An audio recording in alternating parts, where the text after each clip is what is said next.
Hi,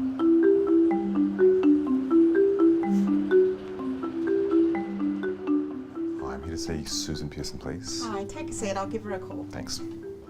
I'm curious to know what Australia's top female divorce lawyer, a woman who only ever sees failed relationships, knows about love. Andy. Susan. Hello. Nice to meet you. Hi, you too. Thanks for meeting with me. I wasn't entirely sure you would, so... No, I wasn't entirely sure I would. I'll go into the boardroom. I do act for a number of people who would be regarded as high-profile individuals, but there's a great deal of hidden wealth in Australia, a lot of private wealth, and those people have no wish to become high-profile, and that's one reason why they can't come to see me. Most people do acknowledge the role their partner, their spouse, has played in their life, and they recognise that. And also there are some who decide that they want to attack their spouse and take whatever they're entitled to in their right arm as well. Sometimes other appendages are selected. You've been practicing family law for 30 years. Are you still surprised at the sorts of emotions that can be brought to the surface when people decide to end a marriage? People enter into marriage with strong positive feelings. They exit their marriage with sometimes equally strong negative feelings. So there's very little now that surprises me. I had a case once in court. We resolved all the issues except who was going to receive the doona cover. The doona cover? The doona cover. And how much was this settlement worth? I mean, that wasn't a huge case, but that would have been worth maybe $5 million.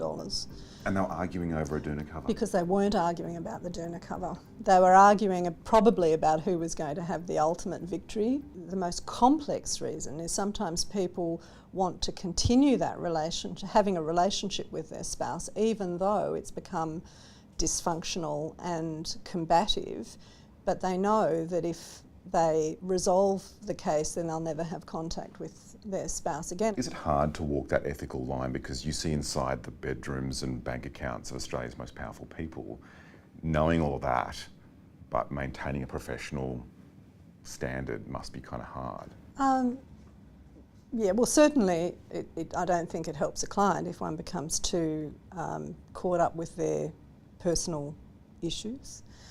We have had an inquiry from someone who wanted us to prepare a prenuptial agreement for them and to leave the names and details of his spouse or proposed de facto partner blank so that he could use it as a template for a series of relationships in which he might become involved. Susan Pearson says she keeps a strict separation between her work and her private life. But I'm about to find out that's not always 100% true. Thanks for having me. This is my husband, Andrew. Andrew, nice to meet you. I've heard a little bit about you. Cheers. Thank you so much for having me. Pleasure. You'd mentioned that you'd spoken to colleagues of mine who commented on how private I am, and I must say I'm out of my comfort zone in doing this. But I'd like to ask how you guys met. Well, I had my first divorce and Susan acted for me, and I was very impressed by her in every way, so I was quite attracted to her. And what was going through your mind? Well, I was looking at her legs and I liked it. When the divorce finished, I received a Christmas card from Susan. Well, from the firm. From the firm. Well, I assumed that it was a personal thing. Well, in fact, it probably wasn't. Life's full of regrets, yes. From my point of view. Same for me. Had things been different, we would have got together earlier, I think. So does that mean that you have a prenup? We don't. You don't have a prenup? No. Why not? I could see no reason to. I mean, I think Susan is so honest that if, in the unlikely event that we get divorced, I'm sure there wouldn't be a problem. We just never really felt the need for it. In fact, I don't think we even really discussed it. No. And in fact, she gave me advice after the first divorce. I said, how can I be sure that this will not happen to me again? And she said, never have a combined bank account, never borrow money together. And yet we did all those things afterwards. It really is a beautiful collection. We also collect some Chinese work. Yeah. I've got to say, it's surprising to start to see a softer side of the woman they call the Piranha of Pitt Street. The fact she's found love despite her career being almost entirely about heartbreak. It's luck. Yeah, it's luck. Luck. Oh, yeah. So I help the unlucky. So you see people that are just hell-bent on destroying each other sometimes. Sometimes.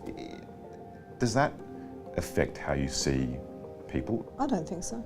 No. How can I'm it still not? a romantic. Marriages follow the seasons. They're not always summer, not always winter. So what I do hasn't made me cynical. So you're saying the Piranha of Pitt Street believes in love? Yes, I think so.